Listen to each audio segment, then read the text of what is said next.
A warm welcome from me, Mark Woods, to the latest edition of the MVP Cast, brought to you in association with Total Environmental Compliance. Check out their consultancy services for a whole range of environmental issues at tecompliance.co.uk.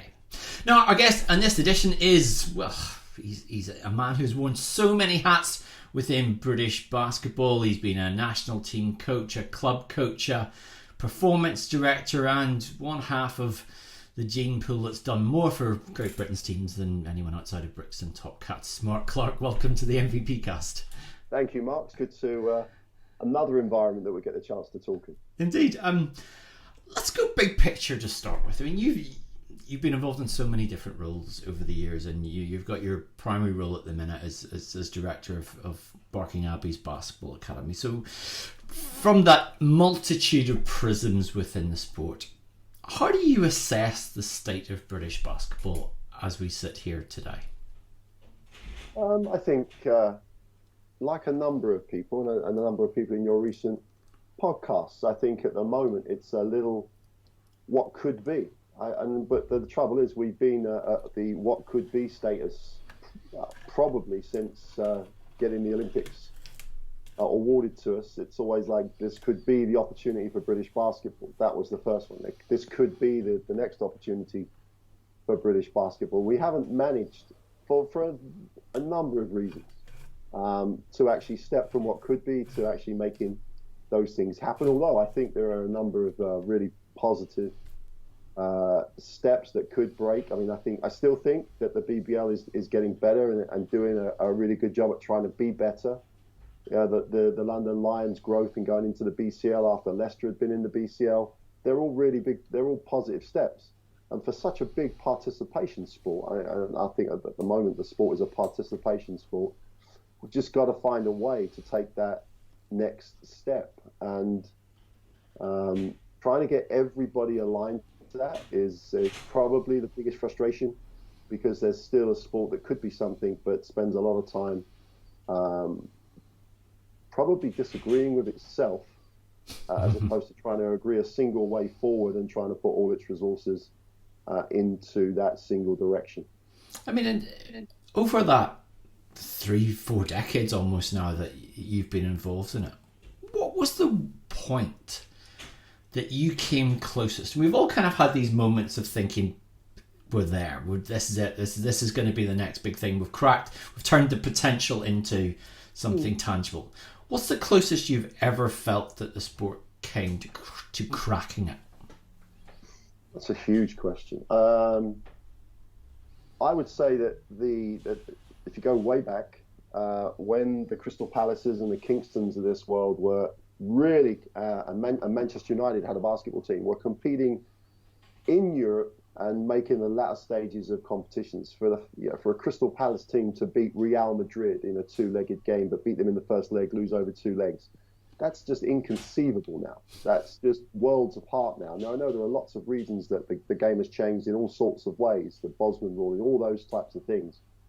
But for Crystal Palace to go out and beat Real Madrid in the first leg of the knockout stages of what is now the EuroLeague, and you look on the floor and you see guys of 18, 19 years old like Joel Moore, and you see Paul Stimpson, you see a number of English guys on the floor playing. That was a moment where we were competing.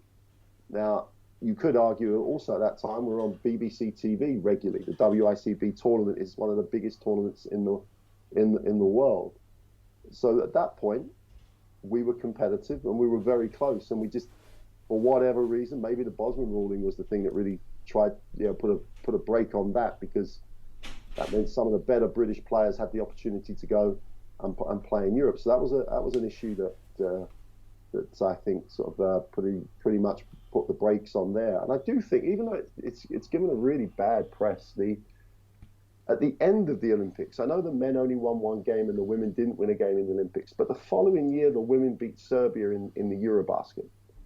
And I think that the biggest indictment of where we went wrong at that point is that we beat Serbia in the Eurobasket in 2013, and in 2015 Serbia win a gold medal and we're not even competing. And it's what happened then. And I think the break on that was the structural debates people will point at the fact that UK sport withdrew its money, but I didn't really understand what else UK sport could have done given that the criteria they have to operate under.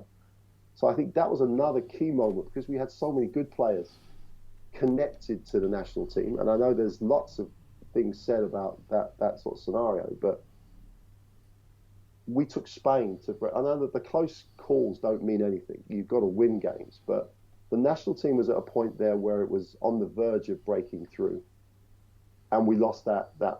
Again, we looked internal about who should run the sport and what was going wrong, as opposed to trying to build on the platform that we'd established with the quality of the programs that were put together for 2012. So I think those 2 points we came closest. And maybe we're at another cycle where I think the BBL now is at a really stable position. I know that COVID obviously has affected that, but there's a lot of good things that are there. But again, I still think it comes down to all those things were stopped because there wasn't a single lack. There was a lack of single direction to the sport.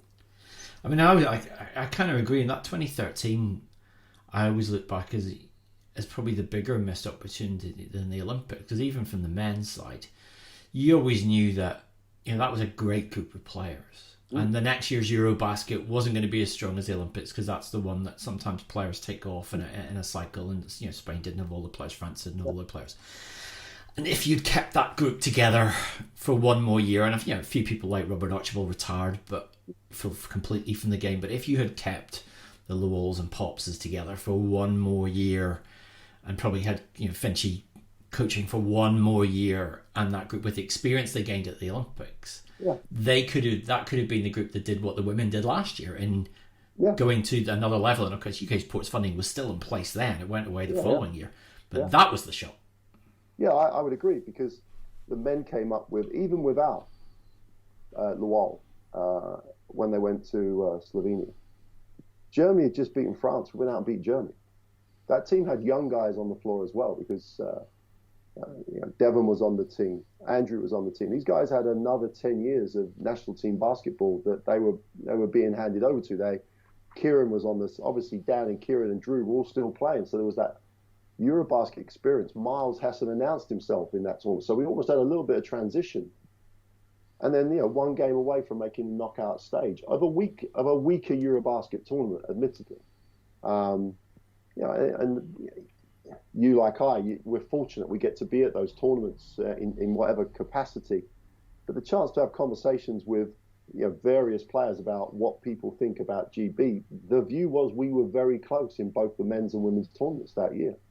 And in fact, to be quite honest, after we beat Serbia, it was a surprise that they didn't make the final 8 stage of that tournament because of the way they were playing there and the quality of the individuals that they had. Again, individuals that still had 8-9 years of national team basketball. Jo's still leading and carrying the women's team, etc. She was, you could argue, maybe in one of her prime periods there. She was healthy and really playing exceptionally well. So yeah, I think that was it. And then we literally went inward and said, well, who's running the sport? Is it GB? Is it the home countries? To be quite honest, the line should have been, what's the structure we need to run the sport, regardless of who has their name on the shirt as such. And that's the disappointing thing. And we point the finger at the people who fund us, as opposed to, okay, they've got some rules in place they have to follow. What can we do to control what we're responsible for? There were moments where the whole sport, I think, could have got behind a single direction, and we spent our time worrying about the internal structures. That moment, we'll touch on this point now. I mean, that moment a few years ago when I used the word coup at the time, and the home nations effectively seized back control of British basketball, GB basketball, whatever you want to use as the brand name of that. Do you think, I mean, now we can sit back a little bit from that and how that's shaken out in the perspective of it all, but do you think that was a consequence of that infighting, or do you think that was a natural progression of that tough, impossible fight to figure out how you run this sport? Was it an inevitable consequence? looking back in it with the benefit of hindsight, I think you would probably have to say, because of the way the sport was set up as a part of those agreements that were put in place, it almost certainly was an inevitable consequence. Because when the agreement was set up, the home countries always had control of British basketball. That's the way the thing was set up. The three home countries, that's the way that decisions were made. There was a structure as such, but at any point in time, the three home countries were always the people. They were the members. So if the three members wanted to make a decision, and perhaps in many ways, the fact that it took so long, that it could have been done in such a shorter space of time. It could have been done in a better way. I still struggle. And being really close to it, because at one point in that debate, I was on the board of Basketball England. Then I took the responsibility for performance at GB, so I had to step off that Basketball England board. Weren't we as boards responsible for working as a group to come up with the best structure for the national teams? Because FIBA had said the national teams were going to be British at that point. And therefore the boards, including me and whoever else was on those boards, obviously we singularly fouled in actually putting the right structure in place, as opposed to worrying about who ran things. Even down at an individual level, there was debates about who was the person who ran it. That shouldn't have been the focus of the conversations. The focus should have been, what's the best structure? Give the performance director and their coaches the best opportunity they can to be successful. Yet we then had people developing their own programs even within that structure, which mirrors the sport as a whole. I mean, you had that long stretch. I mean, having obviously coached England prior to that, but then you had that stretch when GB was reactivated on the international stage with the women. I mean, you had people like Chris Spice as the performance director in that era, and there was a effectively an independent company running it on behalf of the home nations, if you will. What worked well out of that program and the way that structure was put together that perhaps we didn't learn from? Because it was a very professionally run setup. No, I think the thing you can say, I think especially in the early part of that, the structure was very good for a performance sport. You had a performance director who had been a successful performance director in a number of different sports. You had an excellent administrator in Ron and Witola, and then you had some great coaches. I mean, it's not hard, is it? We had the NBA Coach of the Year this year in our coaching staff. We had Chris Finch. He was only an assistant, though. He didn't have that much. Not much influence. Yeah. I think not a lot of influence, no. But and then you had the one thing we missed. I think the one thing that we really missed, in particular on the men's side, is that there wasn't enough emphasis put on, well, what's the plan for the next 10 years, not necessarily just getting to the Olympics. Because when Chris stepped down, okay, why didn't Nick coach? For all sorts of reasons. And then we brought in Joe, and Joe was an excellent coach, an excellent person. But where was the planning? If you look at Spain, if you look at France, and why not look at the best when it comes to European structures? Yeah, Sergio's been in the role for so many years, but if you look at the structure of coaching beneath him, and you look at the structure of administration beneath him, there is investment in people, and people are invested in the program. And there's Spanish guys, and there's people who that we didn't do that very well at all. I think we ran the professional side of the sport, the coaching side of the sport particularly well. We didn't run the human side of the sport very well, either in a skills development type side or just an investment from, I would say, even from players, or even the sport. And we got away with that because who was going to rock the boat in 2009 and 2010? Because in 2012 everybody wanted to play in London, so no one was going to rock the boat from that perspective. But if you look back, then of the people that were who of the people now involved in national teams actually got a touch or a feel of a national team program as a result of of 2012. I think the work that Warwick Khan tried to do was definitely in the right direction. But we were worried about who was running it as opposed to putting in place things like that and caring about the people who could take the sport forward in the future. That's not a criticism of people like Chris Spice, because his job was to prepare the two senior teams to compete in London. And the performance in 2013 shows that we had done a decent job in preparing teams to play at that level. What we hadn't done is the stuff underneath.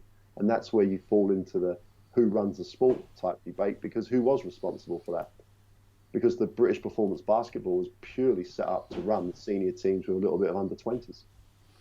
And you led that GB women's team up from B into Division A. But then Tom Maher was brought in, splashy signing and everything. It's kind of bringing in Jose Mourinho in a sense to coach the team headed towards the Olympics. Was there a sense of disappointment for you didn't get to take that team all the way to London 2012? Well, I'm going to give you lots of long answers at various points. This is an easy one. Of course there was. I mean, we took the program from being a B division program and then got promotion. Went 6-0 in the second year to win and literally controlled the way we got up. And then we got into a relegation playoff that FIBA decided was going to be during the season. So we tried to stay in A division with lots of players that were unavailable.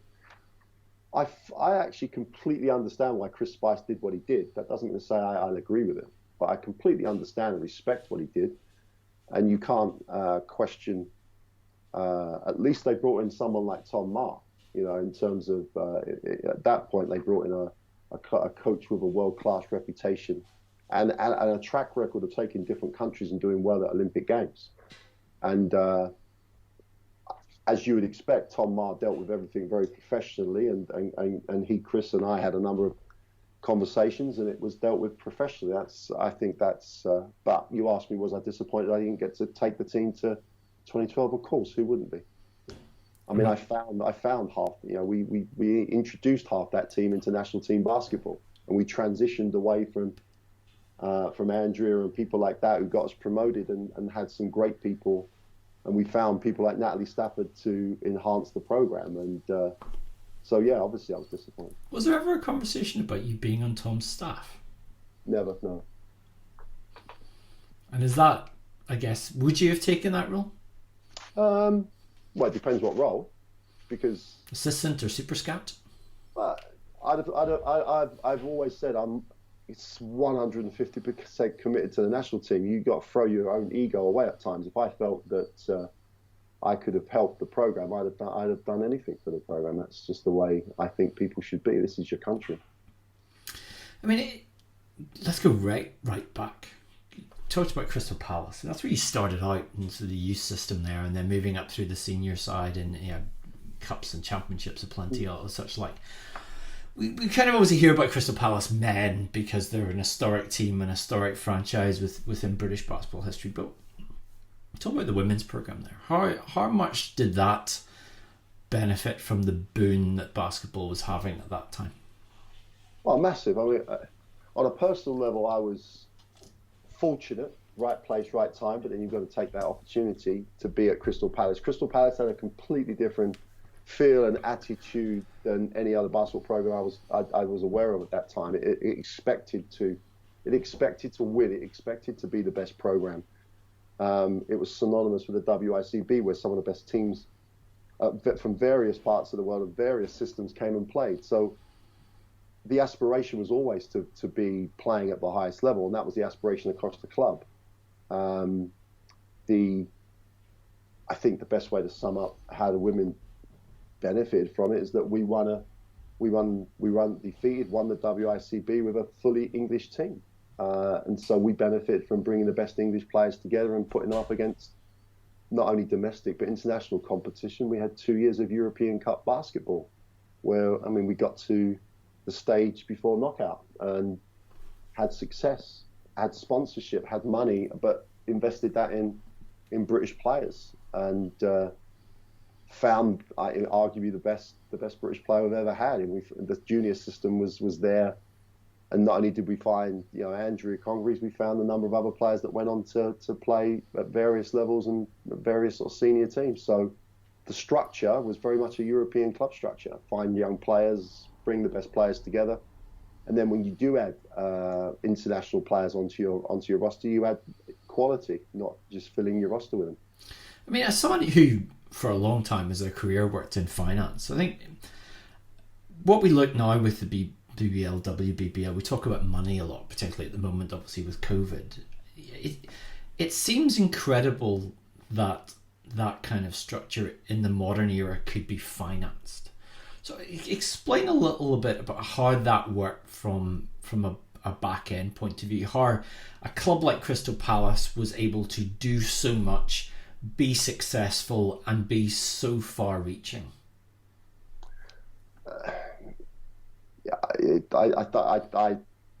The first scenario, the first part of that scenario was that the club was really well structured. So it had a good management structure, it had good people.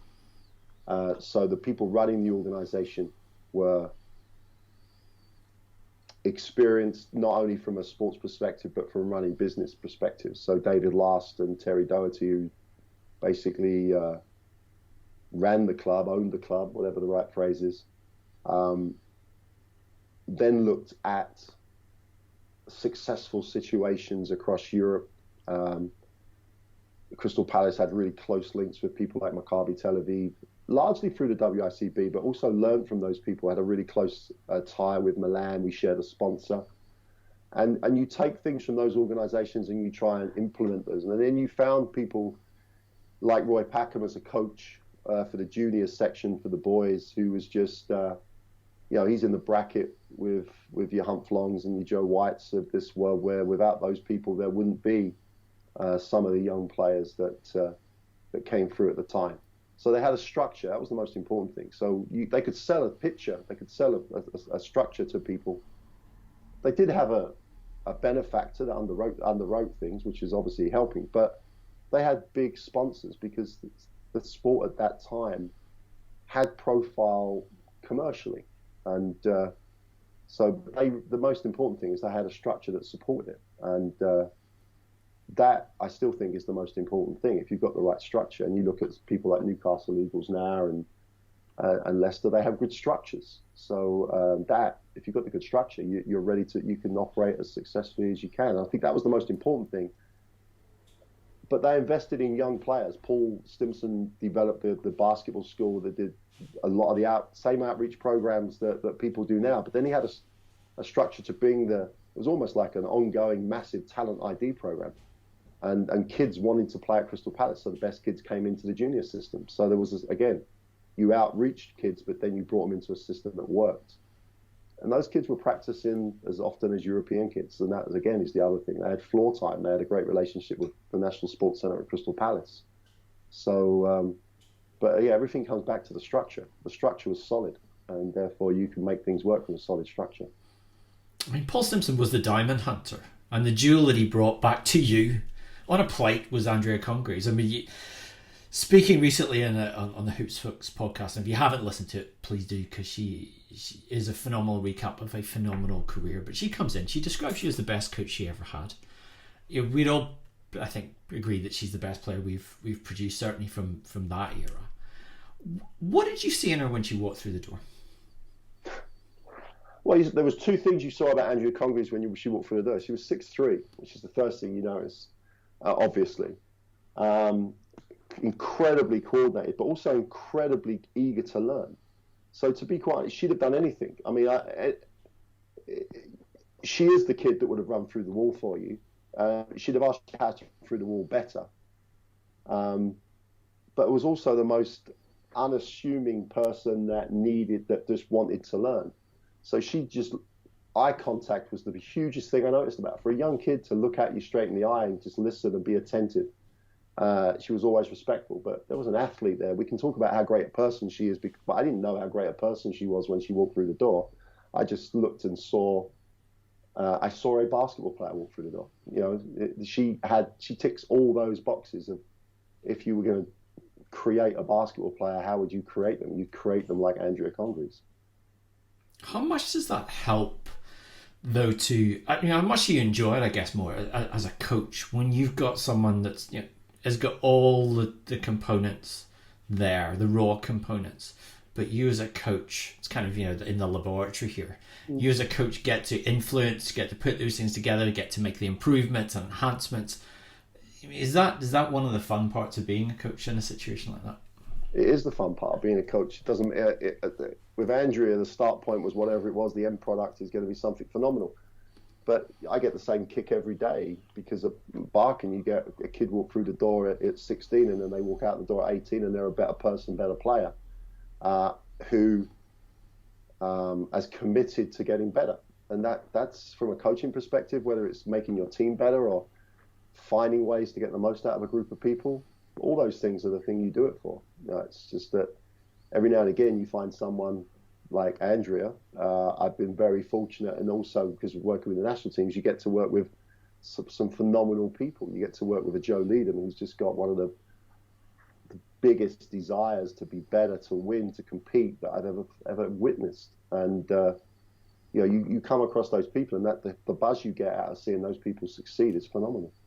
Do you think there's been any kind of change in the way that you have to approach that developmental role? Because I had a long conversation the other day with a national team coach from a different sport, and the one very detailed explanation he gave me was how much he's had to evolve his coaching approach between 10 years ago, when you were a bit more in the command structure for young players, to now when, in his words, you have to explain and encourage rather than tell. Is that something you find that is an evolution to your coaching that you've had to make? I understand exactly what you're saying, and I think coaches in current circumstances are faced with a number of different things to consider. I was lucky again. At the time, England basketball did a reasonable job at investing in some of their national team coaches. I had the opportunity to do some work and some course development with David Whittaker, who head coached the GB hockey team when they won in Seoul. David Henry, the goal, obviously the athlete. A guy called Dave Collins, who used to be the performance director of UK athletics, etc. John Collins and I actually attended a course that they ran about a question of style, which was a bit out there at the time, where you are questioning, you are trying to get players to buy into what you're trying to do. But fundamentally, even as David Whittaker said at the time, at the end of the year, you'll go through that process. The process is slightly different, but at the end of the day, you've got to get an athlete to commit to what's the way to get better, the way to succeed. You have to get the athlete to buy into that. Well, and in the past, you might have been able to tell them in particular ways, and now you're in a situation where you're going to go through a process. But there comes a point where you say, okay, that's what we've agreed to do, and then you can still be as demanding. You might have to use different language. You may have to do it in a slightly different way, but you still have to make the same demands and set the same rigor to what people are trying to achieve. And so I think it's the processes are slightly different. In many ways, you've got more opportunities, more different things you can use. But at the end of the day, you have to still be as rigorous and challenging. It's just maybe how you have that rigor and how you challenge. But I'm not going to shy away from the fact that at some point you have to say to someone, we've agreed, you've agreed that's what you're going to do. We've agreed that's what you're going to do. You're not doing it. And then how we react to that is one of the key parts of getting better. I mean, your current role is primarily running the Barking Abbey Academy. And it's 15 years it's been going now. Pretty good effort. It was one of that first wave of academies. I don't think there was ever really a second wave, but the first wave came along.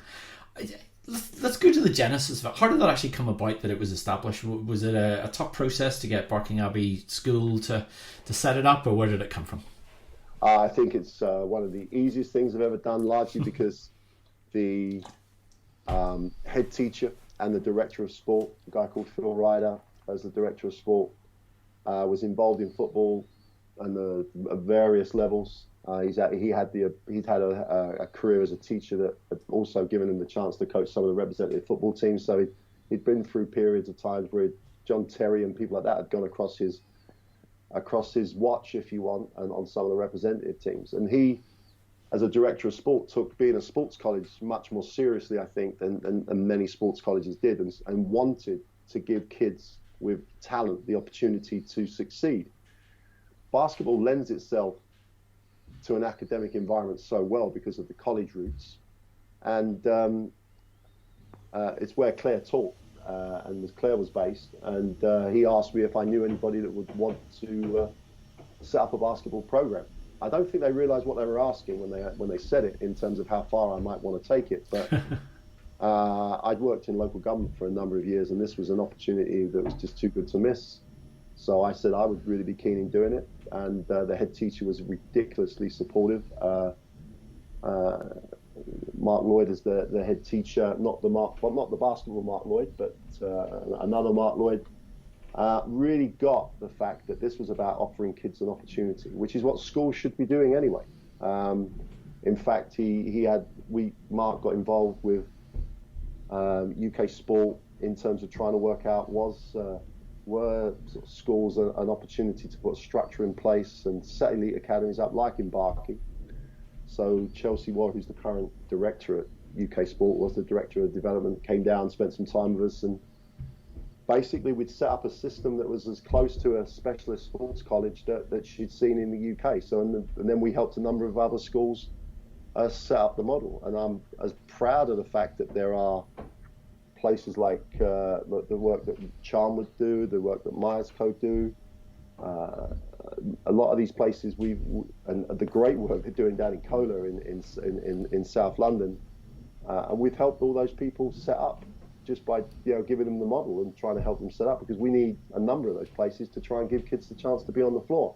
Because the major driver was when Dan had the opportunity to go to Estudiantes when he was 14, it's like we looked around in the UK and there was just no way we could compete with the basketball opportunity that he was being offered. So we spent some time looking at the programs in the Sabona school in Lithuania. We went to Serbia. We went and looked at the situations in Spain, and we've just tried to replicate that. And I think it was always going to take a while. But if you see forget the A division success that some of the boys teams have had as a guide, but the level of young player coming through because of the academy system is so much better as a base level. And we just then the next stage would be to give those British players as many pro opportunities as possible. You've got great people that that have been in and around the programme: James Veer, Karen Burton, the incomparable Duncan Ogilvie. For those who don't quite understand it, you're a 15-year-old, 16-year-old pitching up at Barking Abbey. What do you get there? Give us a flavour of what a typical day week is for a student athlete there. Over the course of a week, where if you're doing your 3 A levels, you can get 15 hours of education time. So that gives us another 10 hours. So there obviously there's during the school day, that is, that they've obviously got to do study, etc. But we give them 4 to 5 hours during the school day of individual based fundamental work that goes on during the school day. So we timetable it almost like a lesson. Someone like Duncan Ogilvie gives them a strength and conditioning program that for the high performing athletes that we have gets very individualized. And then between 3 and 6 in the afternoon, we'll team practice. So overall, we're getting up to 15 or so basketball hours, and then we've got games midweek with the Academy League, but also we play in the senior men's and women's levels of competitions at the weekend. So that's comparable. What we tried to do was come up with a system that was comparable to Estudiantes, that was comparable to the Sabona school. And in fact, in many ways, when Luis Gul came to and worked and helped based himself at Barking for pretty much 2 seasons, they don't have that scenario in Spain. Their team practices are team practices after school. They're not got the opportunity to integrate the scenario that we have. So it's a great endorsement, I suppose, when you look at someone who's an assistant coach on a World Cup winning team and an age group national team coach that's won medals for Spain, almost endorsing the product. So we feel comfortable with the structure, and it gives the kids as many hours as a European kid has. And that's a comparable look now to some of the other academies across the country. So the kids don't have an excuse that they don't get the basketball hours if they're prepared to make the move to Barking. We've had some great kids. Sean Neelan from Scotland. We've had some great kids from Ireland. We've even had some kids from Bulgaria, from Hungary that have also made that choice to come. And largely that choice is around trying to go to college in the States. And the other thing you get when you come to an academy is that advice about what's the best option for you as a career development opportunity, whether it be into college in the States, college in this country, or even pro. So, I mean, Barking Abbey was supposed to be the first of a network, and in some shape or form, we've maybe got 3, 4, 5 of similar academies around the country, but it's not really been the kind of target or a strategy anymore to have that. Do you think for these to be the drivers of the sport, and we've seen the players that have come through your academy, that there needs to be a way found to A, to have more of these things, B, that they're integrated very efficiently into a national structure, but C, that they need to be part of a professional club? I think that if you look at the successful countries when it comes to junior development and senior national teams, they've got to become part of the professional structure and professional clubs, in the hope that the professional club sees that as an investment in the future. So, we're trying to become much more aligned with Lions. Leicester obviously have their alignment straight away there. But even, I know lots of people are going to give me a hard time for this because I say it too often. Even if you look at close to home and you look at successful other sports, it's club-based. The elite side of the sport is largely club-based. You look at netball now, and I know that's where I'm going to get a hard time. Netball now, after having, has developed their professional league to a very good level. There's no need to compare netball and basketball because netball's only played in certain parts of the world. It's not as competitive at an international level, etc. It's a great game and a great level, but there's no point in comparing the two sports that way. But all their elite junior development now goes through their Super League clubs because that's where the coaches want to coach. That's the structure that gives the player the opportunity to progress from a junior into a senior. And I don't think we need to reinvent a structure when you've already got a club structure where players, you would hope, would want to aspire from being a junior all the way through to playing at a senior level. It takes you right back to your Crystal Palace, your Kingston, your Manchester, your Birmingham Bullets type days, where their junior programs were the best junior programs in the country because kids wanted to play on those professional teams, which is exactly what is happening in Spain. It's exactly what happens in France. And even France, with their INSEP, is coming away slightly from a centralized system, and the players are playing within a club structure. And then they have a club structure that supports the best players playing before the men's pro games. And it's because Barking Abbey, in many ways, is a problem for Division 1 in the English League because we don't have fans, we don't promote games, we're about developing players. That's not really what Division 1 should be about. Division 1 should be like Hemel, who do a great job developing the game, but also promotion and have 700, 800, 900 people watching their games every week, and we rock up with no fans, and they come down to Barking, and there's no, and it's not, our aspirations are different than people like Hemel. Hemel's aspirations will be to be a pro club. Our aspirations should be develop pros that maybe play at London Lions. That's the difference. Those two things are not compatible if you're trying to promote a Division 1. Can you see not a way though to make those two things come together? Because you might say that there is, I suppose it's a bit like the G League in the States that, I speak to people there, I'm slightly surprised sometimes they don't get more fans coming because it's a great level of basketball, and up till recently they've been playing in different cities where there's probably not other professional teams or maybe minor league teams in some respects. But do you not see a way that you guys, as you edge tentatively closer to London Lions, that there isn't that opportunity to promote yourselves a bit more? Yeah, but it's the same debate, isn't it? It's like the purpose of Barking Abbey. We could, and for a period of time maybe we were looking to. because we've had relationships with London Leopards, we've had relationships with Kent Crusaders. Maybe we were looking then to perhaps promote Barking Abbey as a Division 1 basketball team on the boys' side. On the girls' side, yeah, we were playing WBBL. We were making national trophy finals and things like that. But you need people to promote and run promotions, and that's our resources are all targeted at developing players, developing coaches, and I think that London Lions is a professional basketball club that needs to sell tickets and wants to sell tickets and wants to be playing at the highest levels. Do we need Barking Abbey trying to sort of operate outside of that structure, or should they operate inside that structure? If you go to Madrid, there's no one trying to grow a program that tries to take the best players away from the best structure, because they want the best players developed in the best way and playing professionally, and that attracts fans to watch local players and Spanish players in that instance play.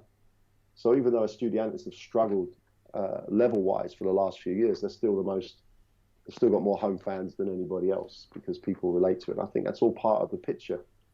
I think it's part of the basketball picture in this country where people should really be focused on what their role within the overall sport is and do that as well as they can without possibly trying to do things that other people are in a better place to do.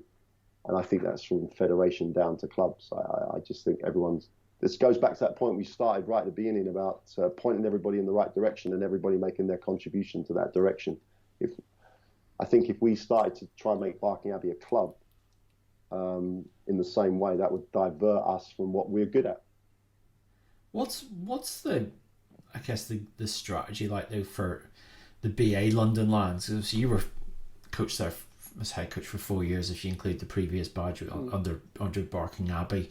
It's not a team that's in the last few years has generated a lot of wins, but strategically, obviously for development, it's very important. I mean, is that a club that hybrid model in some way can work, in that you're trying to develop a professional product, but it's also a means for you to bring through players? I mean, where does that club make its next step if the WBBL, as we all hope, is also to make that next step? Well, the next step for us is to be London Lions. I mean, it's the women's team.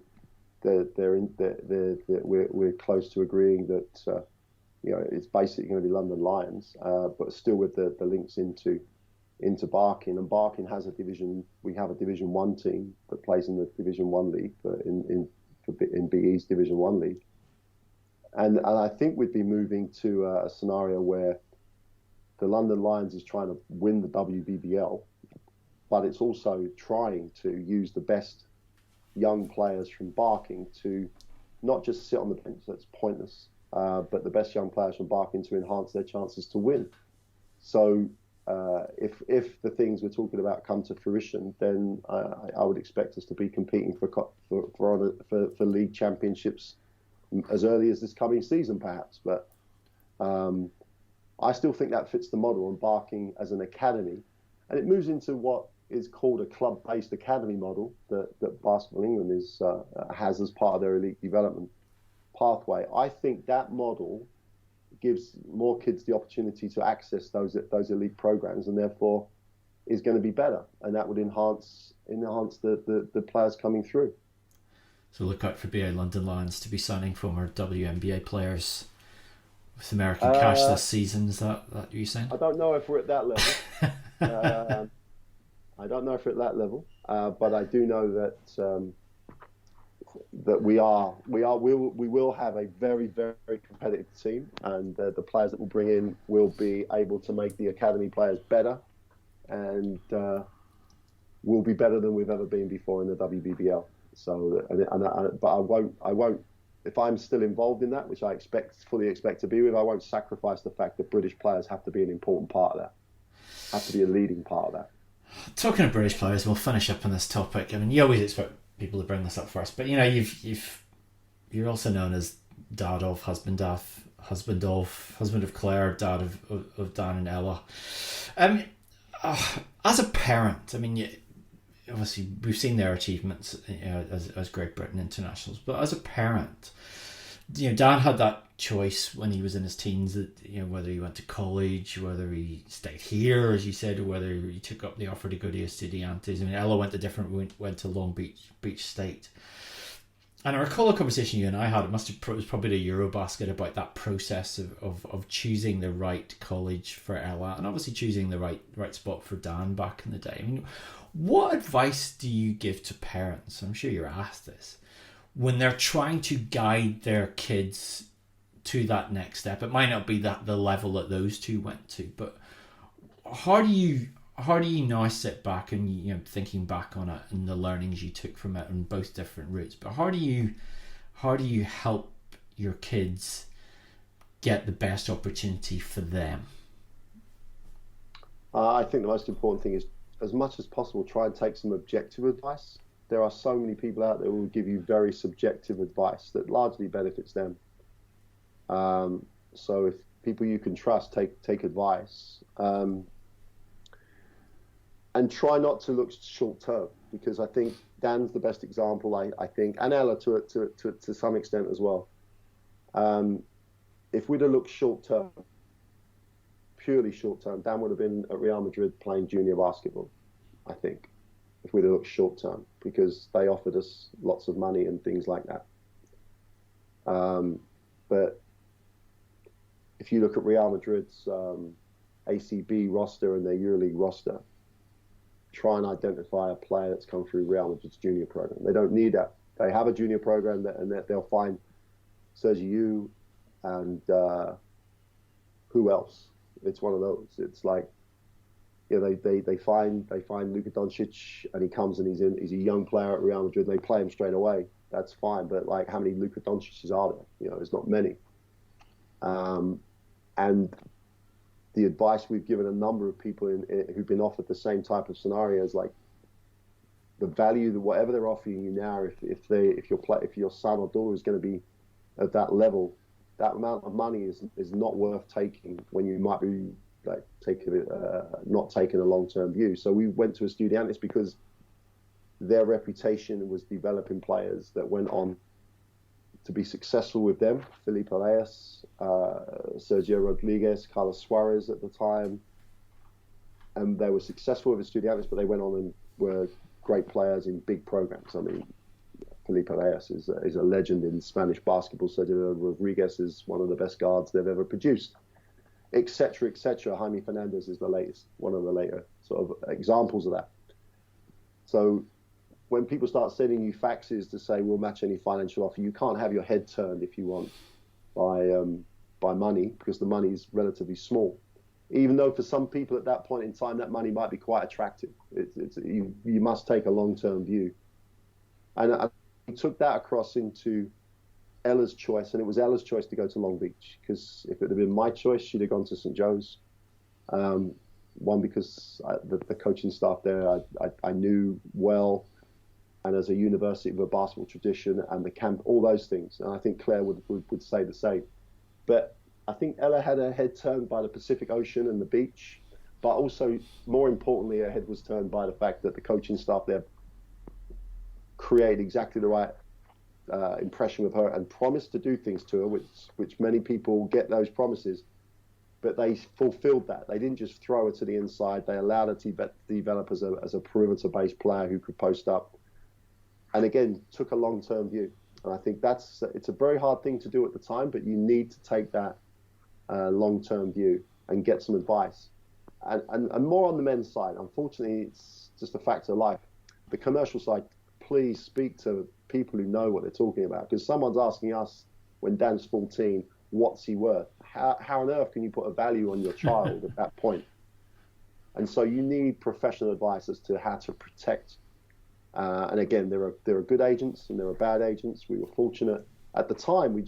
Where could you go in this country at the time? We ended up talking to football guys. We were lucky to talk to a football guy that was really helpful in terms of how to protect Dan.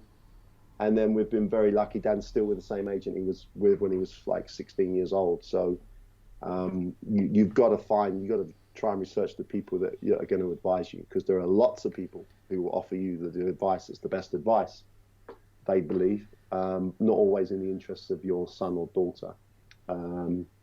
So I think it's try to take the long-term view and get the best advice you can. And that's from someone like me and Claire. We were heavily involved in basketball. I'd coached national team, and Claire had played national team. But what did we know about the commercial side of the sport? Very little. So that was, and I've carried on trying to develop that, because I want to try and advise people embarking about those types of options. So get the right people involved, and don't try. I think one thing we definitely didn't do was tell either of them what to do. And in Dan's case, that was difficult because he was only 14 years old, but you've got to try and get him to be comfortable with the decision. And in Ella's case, she made the decision to go to Long Beach. How do we, I guess, take that cultural shift? Now, last year's last of all, but there's always been such a tradition of, I'm turning 17, turning 18, I want to make the next step, I'm going to go to America, I'm going to do college. That's almost the norm as it's been. And gently, people have been trying to urge kids to look at mainland Europe, look at your Spains and Frances, etc. And obviously, we know it's a tough sell culturally in this country. We're very lazy. We like to go places where they speak English. It's all very simple. But how do we create more of those door openings for kids to go to mainland Europe, and also maybe persuade them that college route doesn't necessarily have to be the best route for them? It's especially difficult now because the financial side in mainland Europe is like everywhere else. It's not as was. There's not as much money. There's not as many options, and people are being asked to pay far too much money to go to some places in Europe. But how do we create that? I think it's an education process for the people that are advising those young players. It's like, I don't know, the best way maybe to describe this, and I'm going to very sort of summarize, there was much more discussion than this, but when Joel Freeland went to Gran Canaria, Jimmy Guyman is great coach, great developer of players, etc. And the conversation, Jimmy's expected route for Joel would have been to go to college in the States. And then this option, Joel goes to Europeans, this option to go to Gran Canaria was on the table, which for that group of people around Joel at that time was probably the first time they'd thought about that option. So it's the same thing I said before. How do we create that, open that sort of opportunity up? We spoke to Joel's father, and obviously because we know Jimmy, you're speaking to Jimmy, and you just make them aware of the opportunity, but not the opportunity that people are trying to sell, but the real opportunity. So for Joel, it was like, that opportunity could give Joel the chance to be a pro basketball player. Was it going to be better than going to college in the States? In Joel's case, they decided it was, and it couldn't have turned out any better for him, and largely down to how hard Joel works. But the support and the grounding he got and the advice he got from Jimmy, you can't put a value on that. And so because Joel would have trusted Jimmy, and how many players would have trusted Jimmy Rogers? How many players? Those are the people that you need to listen to. So those are the people that need to be aware of all those opportunities, because it's easy to say, I'm going to send my kid to the college in the States. It's easy because who's going to say it's a bad option? And you sell them an American dream, but maybe they don't know about the opportunity that is there if you want to send someone to Serbia, who, those options exist to go to Partizan or somewhere like that, or to go to Lithuania. Etc. Unless you're involved. So I think getting Federation has to take some responsibility for this, and I still don't think it does it very well. Advising the elite player what their options are, there has to be a role with the Federation to do that. They don't necessarily do that as well as they should, or they could.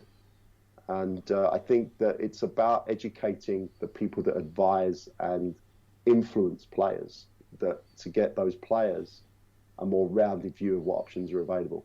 It's not a bad option to go to college in the States, even though there are some people who would say it is.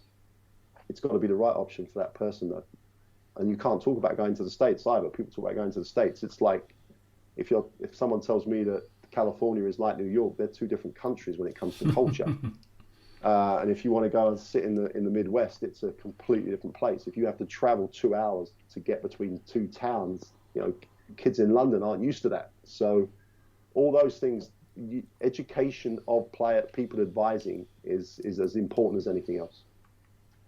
Mark, it's been a fantastically varied journey, as it always is, chatting to you. Continued success with building up the hotspot that is Barking Abbey, and thank you for joining us on the MVP Cast. Thanks, Mark. Enjoyed it.